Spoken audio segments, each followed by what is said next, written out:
Con el desarrollo de la tecnología, los tatuajes ya han alcanzado un nuevo nivel desde hace tiempo. Puedes tatuarte a tu superhéroe favorito en el cuerpo, cualquier personaje se podría decir, en calidad alta definición y pronto, al parecer, también estará disponible en calidad 4K. Hay de este tipo, de este otro y también de este. El 15% de toda la población adulta del planeta tiene al menos un tatuaje en el cuerpo. Hoy la gente se tatúa al Capitán América, Batman o Deadpool. ¿Qué se tatuaban antes las personas? Como escribió Charles Darwin en El origen del hombre y la selección sexual, no hay país, desde las regiones polares hasta Nueva Zelanda, cuyos habitantes originarios no decoraran su cuerpo con tatuajes. A pesar de todo esto, los tatuajes son un invento exclusivamente humano, ya que ninguna especie animal ha utilizado jamás el hacerse daño a sí misma como una forma de decorar su cuerpo. Si te interesa en qué parte del mundo, en qué época histórica y por qué razones representantes de diferentes pueblos se hacían imágenes en el cuerpo, entonces esta película es exactamente lo que necesitas ver hasta el final. ¡Vamos allá! Para empezar, ¿de dónde viene la palabra tatuaje? Viene del término tahitiano tatau. Los polinesios son de los pueblos más antiguos en usar tatuajes en su vida diaria. La palabra se popularizó en 1773 gracias al viajero inglés James Cook. Él la usó en sus informes sobre sus viajes alrededor del mundo. James Cook describió los tatuajes de los tahitianos de la siguiente manera. Tanto hombres como mujeres aquí cubren sus cuerpos con dibujos a los que llaman tatau. Esto se hace aplicando pintura bajo la piel de tal manera que permanece allí para siempre. Por lo visto, esta operación es bastante dolorosa, especialmente cuando se tatúan los glúteos. A pesar de que el proceso de hacerse un tatuaje le pareció bastante doloroso al viajero, varios miembros de la tripulación de su barco se interesaron en este tipo de arte y se hicieron un par de dibujos permanentes. Estas personas son pioneras de la moda de los tatuajes en la sociedad europea. Curiosamente, alguien de la misma profesión fue el primero en hablar de tatuajes en Rusia. Ese no fue otro que el capitán Iván Fyodorovich Krusenstern. La historia no reflejó con detalle que nuestros antepasados usaban tatuajes, aunque el viajero y escritor árabe Ibn Fadlan señaló en su obra Notas sobre un viaje al Volga que los antiguos rusos llevaban en el cuerpo dibujos con diferentes símbolos paganos. La percepción moderna del tatuaje es muy diferente de lo que hacían las personas en la antigüedad. Si hoy en día nos imaginamos un salón limpio y bonito, donde nos hacen un dibujo rápidamente y casi sin dolor con una máquina especial, entonces, antes, los tatuajes eran patrones de cicatrices donde se aplicaban químicos triturados en heridas recientes, considerados tintas en ese entonces. A veces no ponían nada, solo marcaban la piel con cicatrices en ciertos patrones. Estos procedimientos no eran nada higiénicos, por lo que a menudo hacerse un tatuaje podía convertirse en un proceso mortal.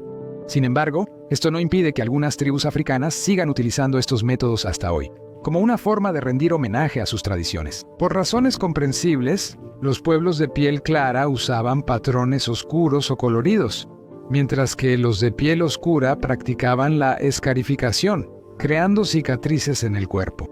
Estas escenas de la película sobre la Pantera Negra no se alejan mucho de la realidad histórica. Todo pudo haber sido aún más sorprendente, por ejemplo, así. Miren cuántas fotos sorprendentes han llegado hasta nuestros días. Sin embargo, nada impide combinar ambas cosas. Por ejemplo, en la República de Benín, un pequeño país de África Occidental, los representantes de los pueblos indígenas decoran su rostro tanto con tatuajes como con escarificaciones. Sin embargo, en las grandes ciudades de este país, este tipo de decoración facial está prohibido por la ley. Así que la tradición sobrevive únicamente en las zonas rurales alejadas de las grandes ciudades. No es solo la ley. La gente ya deja atrás esta tradición. Los jóvenes no desean cicatrices visibles en el rostro, como sus padres. También, los padres con educación moderna saben que la escarificación es cruel y dolorosa, y no quieren que sus hijos pasen por eso. En ciertas tradiciones, estas cicatrices se hacen desde los 2 años. ¿Cómo lograron las personas alcanzar algo que ninguna otra especie ha imaginado? Bueno, lo más lógico sería suponer la siguiente secuencia. Los hombres antiguos, durante la caza, a menudo sufrían heridas que con el tiempo se convertían en cicatrices.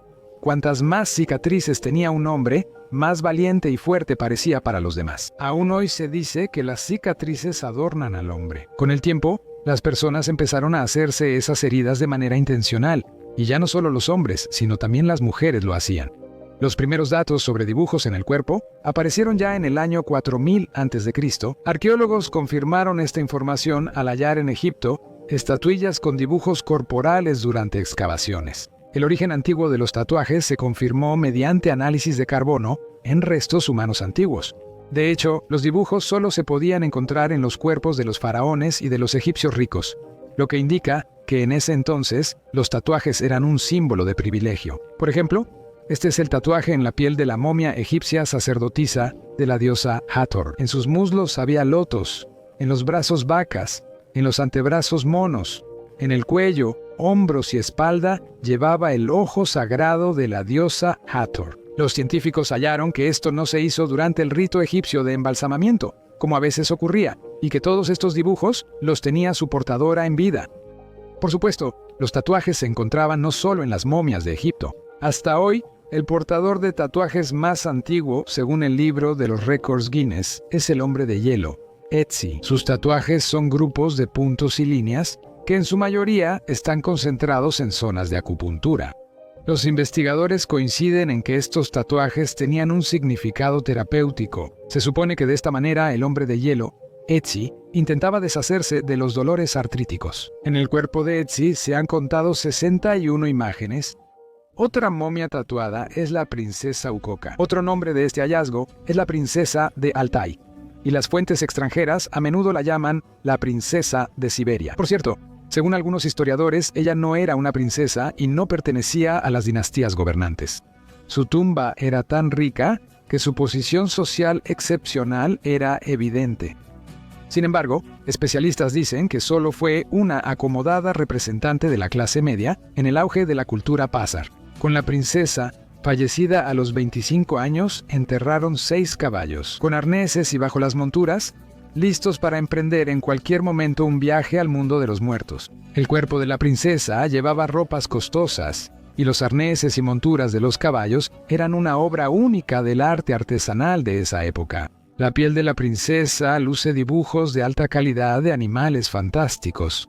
En su hombro izquierdo destaca un tatuaje de un ciervo con pico de ave. Los historiadores dicen que este es el primer ejemplo de tatuajes con imágenes de animales, ya que los más antiguos solo son ornamentales. Viajemos a Sudamérica, Perú. La momia encontrada allí en 2006 causó una verdadera revolución entre quienes estudian a los indígenas de la época precolombina. Era una mujer, identificada como una gobernante del pueblo Moche, que habitaba la costa occidental del Océano Pacífico. La civilización Moche estaba bastante desarrollada, pero en su cultura se practicaban rituales sangrientos en los que se ofrecían sacrificios humanos a los dioses. Se supone que el declive de la civilización Moche en el siglo XIII de nuestra era está relacionado precisamente con la historia religiosa, que adquirió dimensiones abrumadoras. Los indígenas Moche idearon resolver todos sus problemas mediante el apaciguamiento de los dioses. Se invertían enormes recursos en los rituales de los templos, recursos que podrían haberse utilizado mejor, y cada vez se sacrificaban más y más jóvenes. Las manos de la antigua gobernante lucían tatuajes tipo manga con imágenes de serpientes, arañas y otros motivos tradicionales del arte ornamental indígena sudamericano. Los pies de la dama Cao también tenían tatuajes. Otro hallazgo sudamericano es la doncella de hielo inca. Fue encontrada en 1999 congelada en el hielo en la ladera del volcán Sabancaya, en Perú. Junto a ella se encontraron varios cadáveres de niños más. Cerca de los cuerpos se encontraron estatuillas de oro y diferentes vestimentas rituales. Se supone que el extenso tatuaje ornamental que cubría casi todo el cuerpo de la niña formaba parte de la preparación para el ritual de sacrificio. También se encontraron tatuajes en las llamadas momias de Tarim. Son representantes de la raza caucásica, que hace varios miles de años eran la población originaria del oeste de China. Las ropas de los difuntos son iguales a las que usaban las tribus de la región central de Rusia, y no eran individuos aislados de tribus del norte que viajaban. El carácter, cantidad y dispersión de las tumbas de europeos en China muestran que llevaban una vida sedentaria allí. Las primeras crónicas chinas mencionan personas blancas de cabello largo y blanco. El principal interés es el túmulo familiar, donde hallaron los cuerpos de un hombre, 3 mujeres y un niño pequeño. Se cree que todos eran familiares y fallecieron por la misma causa: una infección. Los rostros del hombre y de una de las mujeres estaban abundantemente cubiertos de tatuajes. Durante la autopsia de otra tumba principesca rica, se encontró el cuerpo de un hombre que tenía un tatuaje en el rostro, la imagen de las alas extendidas de un halcón en ambas mejillas. Ahora viajemos al norte, más allá del círculo polar ártico, a la costa oeste de Groenlandia. En 1972, cazadores locales hallaron una tumba con 8 cuerpos humanos. Los rostros de las mujeres muertas estaban adornados con tatuajes tradicionales de los Inuit, que hoy un grupo de Iniciativa de Canadá intenta revivir. Todos estos ejemplos, entre otras cosas, son interesantes porque muestran cuál es la diferencia entre los tatuajes antiguos y los modernos. Hoy en día, la gente usa los tatuajes solo como decoración, y el significado del dibujo en el cuerpo depende de lo que tenga en la cabeza la persona que se lo hizo. Es decir, el significado lo pone él mismo en el dibujo. Los antiguos, por lo general, usaban los tatuajes para señalar su pertenencia a un determinado clan, tribu o profesión. Es decir, marcaban su cuerpo para mostrar su pertenencia social. Bueno, o en otras variantes. Ellos creían que el poder mágico de las imágenes en el cuerpo los protegería de los malos espíritus y los acercaría a sus dioses. Este aspecto era clave en los maquillajes de guerra de distintos pueblos. Los griegos llamaban celtas a todos los habitantes del norte, refiriéndose a muchas tribus diferentes. El poeta romano Claudiano escribió: la legión dominó a los salvajes y estudió los dibujos de acero en los rostros de los muertos. El escritor Tertuliano también menciona los dibujos azul grisáceo en los cuerpos de los bárbaros. Tras la caída del Imperio Romano, Isidoro de Sevilla escribió sobre la tecnología usada por britanos y pictos para marcar la piel. Los pictos recibieron su nombre por sus cuerpos. Ellos usan agujas para hacer punciones, donde frotan el jugo exprimido de una planta local. Como resultado, quedan marcas en la piel que indican la posición de la persona, en las extremidades. El dibujo se hace para mostrar un origen noble. Los temas más populares de los tatuajes entre los pictos y britanos eran diferentes animales y aves. Especialmente común era la imagen de toros, que simbolizaban fuerza, ímpetu, energía salvaje y valentía. Para los tatuajes se usaba la planta Isatis tinctoria, que proporcionaba un pigmento azul verdoso para la tinta. En el caso del hombre de Lindau, una momia masculina hallada en una turbera, el tatuaje fue hecho con arcilla rica en cobre, malaquita y azurita. El publicista romano Herodiano dice que todos los caledonios disfrutan pintar sus cuerpos con colores elaborados. Resulta que el azul, el verde y el celeste difícilmente fueron los únicos colores de los dibujos corporales. También existe una tradición completamente salvaje, desde el punto de vista moderno, relacionada con los tatuajes: las cabezas secas mokomokai. En las tribus maoríes, todos llevaban tatuajes excepto los esclavos, a quienes se les prohibía. En la cultura originaria de Nueva Zelanda, quien no tenía tatuajes no tenía valor. Se designaban con las palabras moko o tamoko.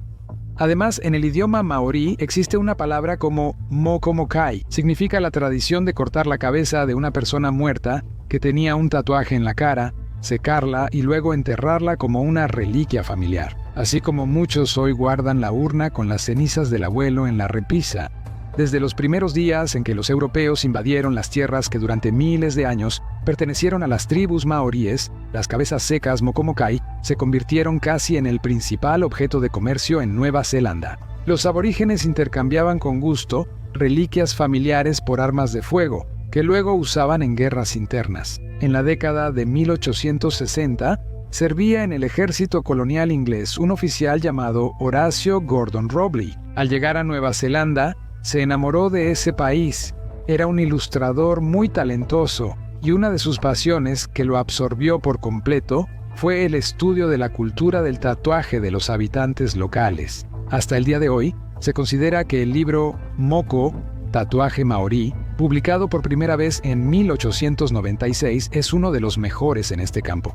A pesar de la prohibición impuesta sobre el comercio de cabezas secas, Horacio Gordon Robley logró reunir una impresionante colección de mokomokai, que contaba con más de 40 objetos, y por supuesto, China.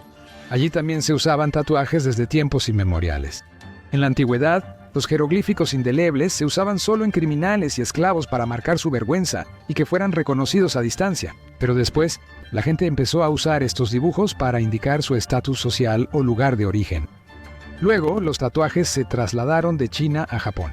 La profesión de tatuador era prestigiosa y difícil de aprender, pues el maestro debía aplicar dibujos, mezclar tintas, dibujar y conocer la historia de su país. Se tardaba 5 años completos en aprender este oficio. En esta formación, también había exámenes muy interesantes, en los que los futuros tatuadores debían primero hacer un tatuaje en la pierna de su maestro y luego en su propia pierna. Solo tras superar estas pruebas, los aprendices se volvían oficiales y atendían clientes. Debido a estas dificultades en la formación de los tatuadores, los tatuajes mismos se convirtieron en una forma de decoración corporal ultra privilegiada, que solo podían permitirse los emperadores y personas muy cercanas a ellos.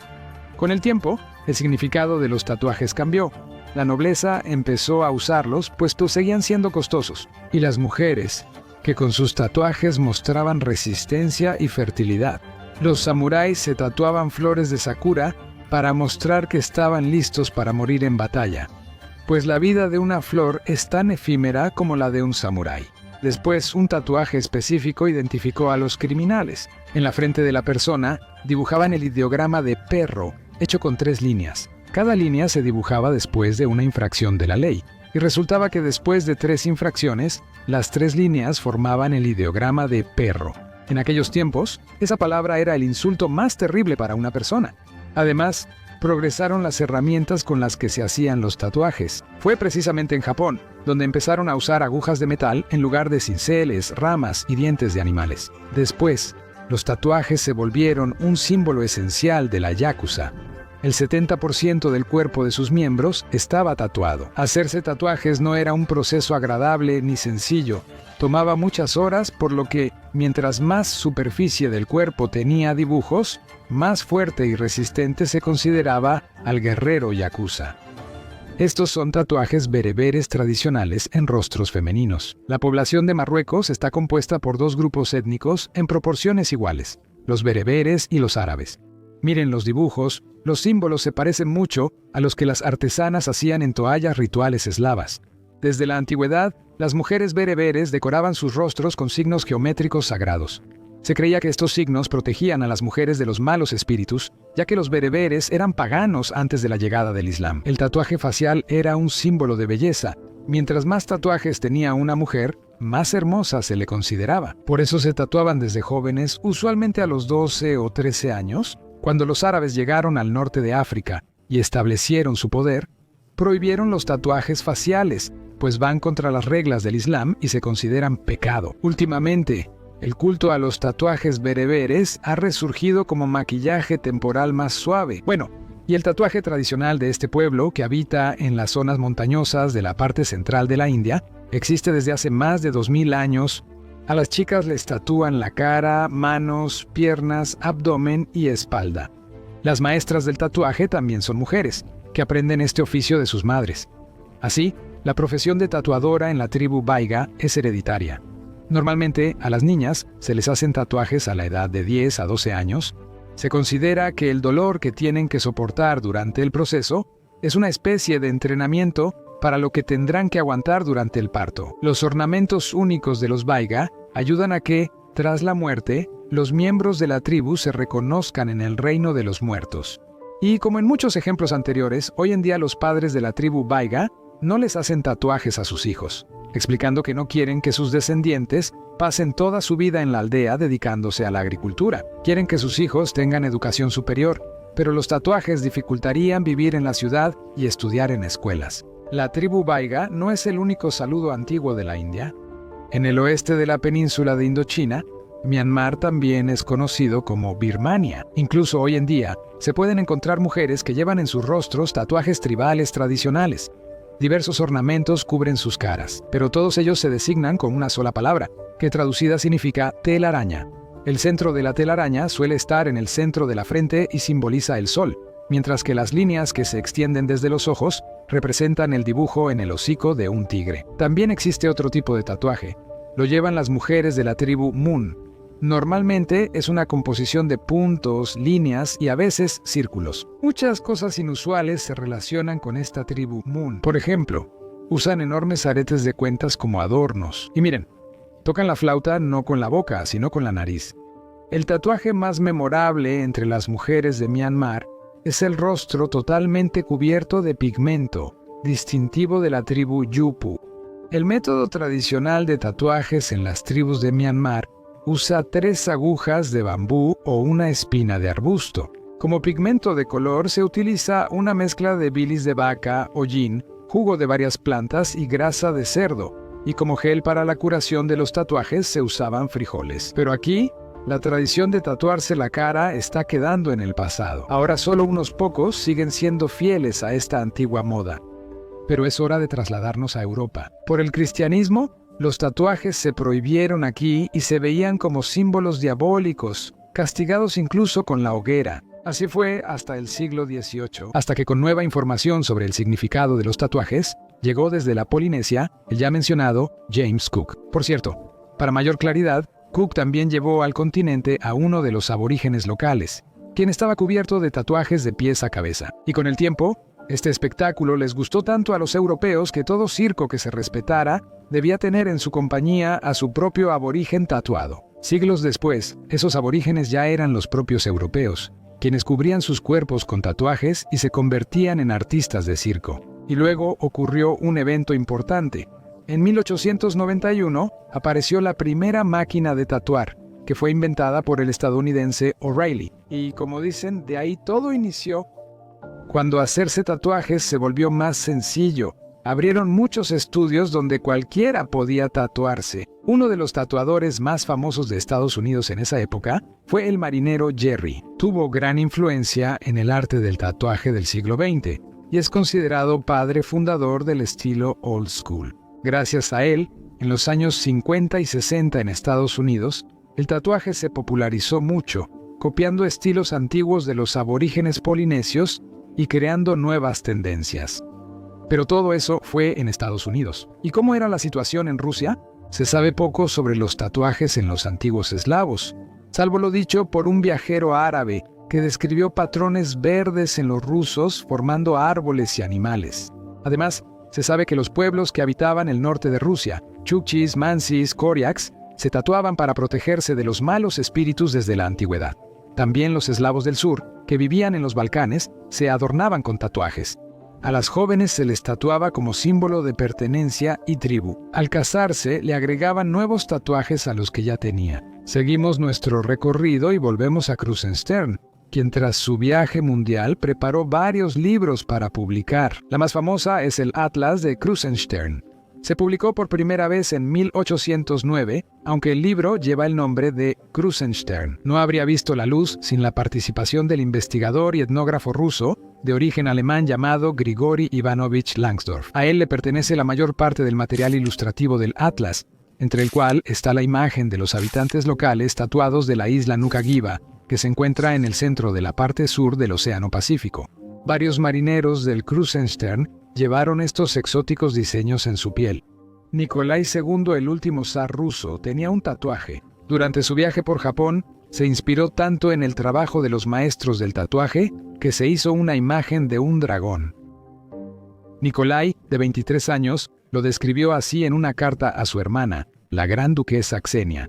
Todos nos tatuamos en Nagasaki, como siempre se hace en Japón. Yo elegí un dragón excelente, que está hecho realmente de manera magnífica, pero tuve que pasar mucho tiempo haciéndomelo. Me estuvieron tatuando durante 7 horas seguidas. Desde las 9 de la noche hasta las 4 de la mañana, solo se me hinchó un poco el brazo. Y a algunos no solo les dolía, sino que hasta les dio fiebre. En 1907, 15 años después de que Nikolai Romanov se hiciera un dragón, en San Petersburgo, abrió sus puertas el primer salón de tatuajes artísticos. Aún así, este procedimiento seguía siendo una rareza exótica, practicado entre marineros y la bohemia aristocrática más extravagante. Sin embargo, paralelamente a esto, en esa misma época histórica, se desarrollaba también el tatuaje criminal, que tiene su propia historia, digna de un episodio aparte. Pero en resumen, la cosa era así. Las marcas quemadas en criminales fueron predecesoras del tatuaje de ladrones. Así, en Rusia, Desde 1691, el marcado se volvió obligatorio para todos aquellos que, en lugar de la pena de muerte, eran enviados al exilio. En la frente del presidiario ruso se le marcaba la palabra ladrón, con hierro al rojo vivo, y luego con una placa de agujas, golpeando y frotando el área con pólvora. Un poco después, en lugar de pólvora, empezaron a usar una mezcla de ocre y tinta. A principios de los turbulentos años 1900, los tatuajes de ladrones ya eran comunes entre los presidiarios de Sajalín y el mundo criminal de San Petersburgo y Moscú. Tras la Revolución de Octubre, al prohibirse los tatuajes no criminales por considerarse vestigios burgueses del régimen zarista, los tatuajes pasaron a ser distintivos obligatorios en la jerarquía de los ladrones. Por supuesto, esto no significa que en ese tiempo existieran exclusivamente tatuajes criminales. Había de todo: tatuajes marineros, de la marina, militares, de propaganda o políticos, y los llamados tatuajes de barrio. Así lo escribió el director Georgi Daneliya. En el verano del 41 nadaba en la piscina de Tiflis. En ese tiempo, como ahora, los tatuajes estaban de moda. Yo mismo me tatué un pequeño ancla en la mano. Luego le tatué el mismo ancla a mi amigo Shurik Muratov. Después a otro chico del sexto B. Un corazón con una flecha. Me hice tatuador de moda tatuando anclas, corazones y dagas. A Gamlet, hijo del policía, le tatué en el pecho un águila con cabeza de mujer. El águila parecía una gallina, pero a todos les gustaba. Durante el deshielo de Khrushchev, los tatuajes adquirieron un aire romántico por las canciones de bardos como Vladimir Vysotsky. Esto se convirtió en la base para que el tatuaje se manifestara posteriormente como símbolo de libertad, sexo y rock and roll. En los años 80 surgen los primeros tatuajes de rock a color y más gente del underground del rock empieza a tatuarse, haciéndolos populares en Rusia. El centro de todo este proceso se convierte primero en Leningrado y un poco después en Moscú. Bueno, por la edad de la mayoría de nuestros espectadores ya no tiene caso seguir contando, porque la historia más reciente de los tatuajes, en mayor o menor medida, ha ocurrido o está ocurriendo ante nuestros ojos. Esta fue una breve inmersión en la historia de los tatuajes que preparamos para ustedes. Gracias por vernos y por sus comentarios y opiniones, ya que su respuesta nos inspira a preparar nuevos temas para ustedes.